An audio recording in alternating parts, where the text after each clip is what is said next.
Hello, everybody, and welcome to our first-time homebuyer Southern California market update. So this is our market update just for first-time homebuyers. My name is Stephen Mead. I'm the broker here at Domicile Real Estate. We are on a mission to help California's renters become homeowners. And as we head in towards the end of this year, we have one update left this year before the new year. Kind of wanted to just take a couple minutes and kind of just summarize sort of how this year has been.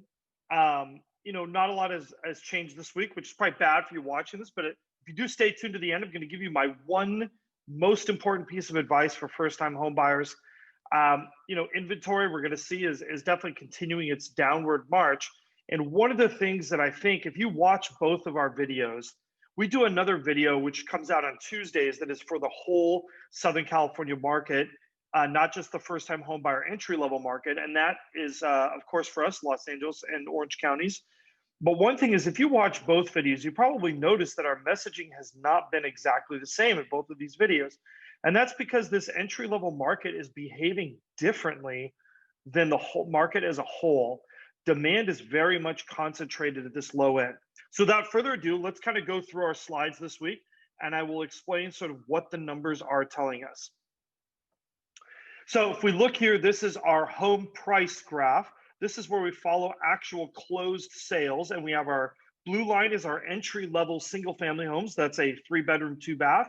And our red line is our entry-level condos, which are configured as a 2-bedroom, 2-bath. And one of the things, if you look, is you kind of watch, we've seen this sort of general rising over time.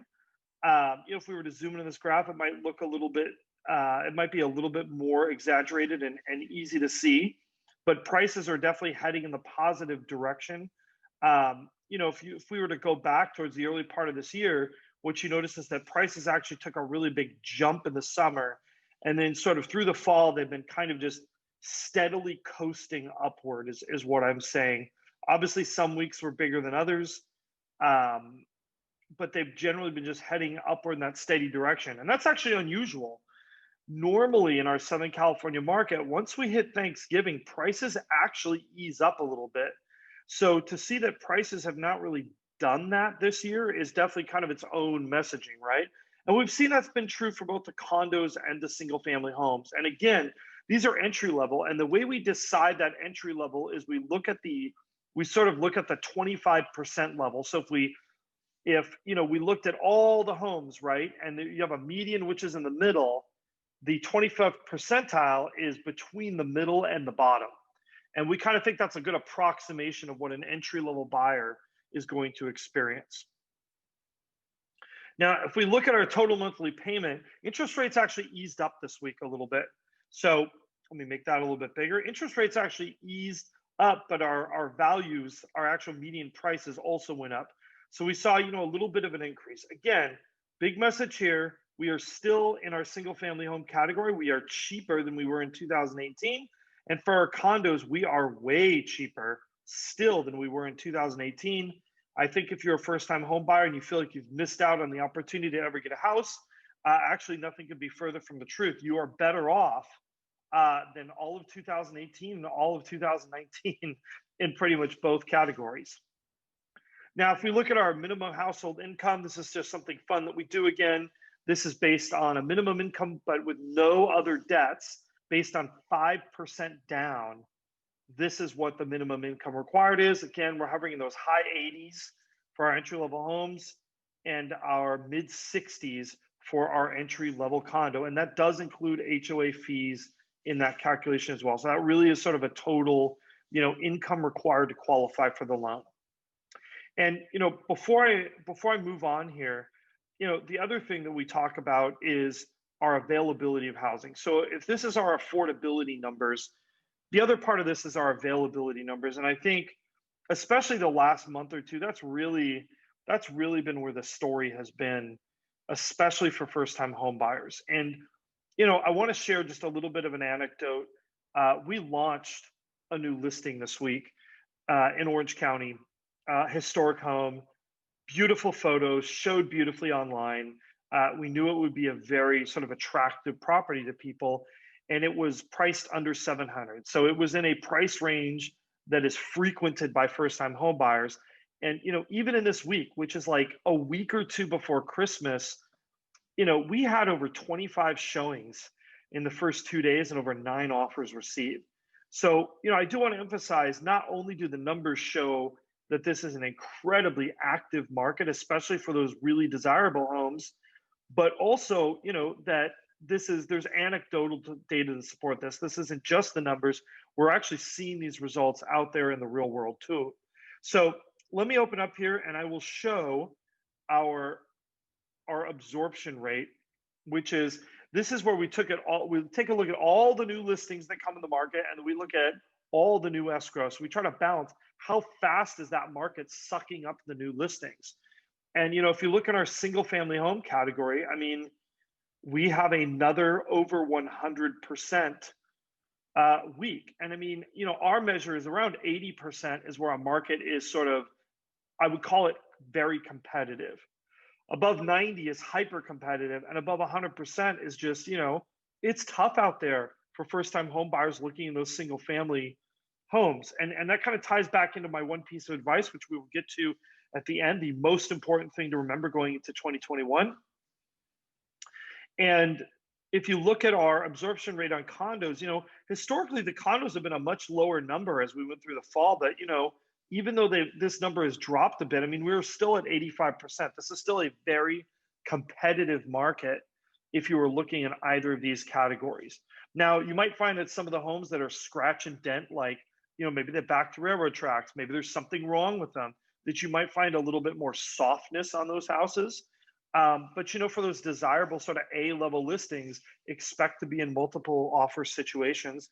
And I do think the inventory level is going to go up in January, but I don't know if that's really going to change these absorption rates, because I think if inventory goes up, I think buyers will go up too to sort of meet that. It's what we call an inventory constricted market, which is what I think we are in, meaning if we had more inventory, we would be selling more houses.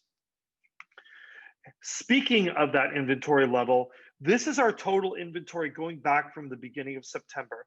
The blue line is our single family homes and the red line is our condos. And this is in total number of units. And, if we look here, I mean, really this number is just, and this isn't unusual for this time of year. Inventory tends to constrict a bit as we head in towards the end of the year. And then it starts getting better in January, February timeframe. But I mean, just to look at where we were, almost 1,900, and now we are below 1,400 available single family homes in our 3-2 configuration in Los Angeles and Orange counties. And it's a little less dramatic maybe than it was. We were about 1,950, and now we're down to 1,600. So the condos too are experiencing that inventory drop.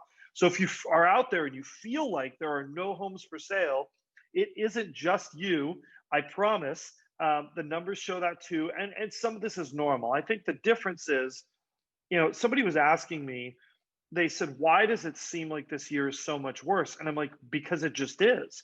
So, one of the things that's happened is, while the drop in inventory is normal, right? I think the raw numbers are what's different about this year. And what I mean by that is, in a normal year, we might see inventory drop by 25% from October to December. And that's about what's happened this year as well. The difference is our October inventory was already really, really low. And to see it drop another 25%, I think that just sort of exacerbates this feeling that there are no houses out there for sale. I assure you, there actually are houses out there for sale. Again, in Los Angeles and Orange counties right now, even our reduced inventory, there are 1,350 of them in the 3-bedroom, 2-bath configuration. Now, our final thing here is our weeks of inventory. And you'll notice this hasn't dropped quite as precipitously as that inventory. And the reason is because as that inventory has dropped, the number of buyers out there have also dropped. So it really hasn't had this wild effect on inventory. I would say our week's supply of homes is maybe a little bit lower than it would have been, right? I mean, we've got 7 3/4 here. And for, at some point back there in beginning of November, we're almost 10 weeks. But, we've been hovering in this kind of mid threes, sort of a, mid to high threes in terms of weeks. We've been hovering there kind of pretty much since we've been tracking this. So I think you are seeing that's the good news. Yes, there aren't as many homes to buy, but it's not like that situation. You're competing against fewer buyers at least, and that's helping a little bit. So now I'm not going to be clickbait. I'm going to give you probably the one piece of advice I would give to any buyer looking at 2021. And this is the advice that, without knowing about your individual situation, this is kind of the most general advice, but I think it's incredibly important. From a financial perspective, it has not been easier to buy a home in the last 2 years than it is right now, which is great news. But from an availability perspective and from a competitive market perspective, I don't think it has ever been this difficult in the last 10 years to buy a home. So my advice is this isn't easy, but it's worth it. And I think one thing you understand and that we understand working with buyers right now is that there's a lot of mental game. And anybody who has played a sport understands this, that while the physical side of the game is very important, so is the mental side of the game. And that's really what you have to remember when buying a home. And one of the things that we do is, our pledge to our clients is we will never give up on you. No matter your situation, if you're an FHA buyer, if you are someone who has a low down payment, and yes, you will find it very difficult to get a home in this market, but it is very much possible, and we will stick with you and pull out all the stops and do everything we can. I think keeping that mindset is the most important thing right now, of not giving up, because there will definitely be some disappointments on that road to getting a home in 2021.